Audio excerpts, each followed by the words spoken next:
Армысыздар қазақ елі, армысыздар құрметті отандастар. Бүгін мінекей Анкара қаласында 2025 Майнд саммит жиылысына келіп жатырмыз. Бұл жерге 80 мемлекеттен келеді деген жоспарлаған. Қазірдің өзінде 30-дан астам мемлекеттен келген ойыншылар бар.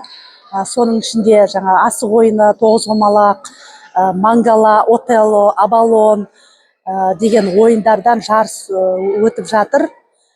Мен Мажарстан қаласынан келдім. Мажарстандағы Мажар қазақ этноспорт және мәдени ассоциациясының атынан келіп, осы жерге қатысып, әртүрлі семинарларға, әртүрлі жиналыстарға қатысып, осы жердегі Қазақстаннан келген отандастарымызбен табысып жатқан жайымыз бар. Барлық спортшыларға сәттілік тілеймін.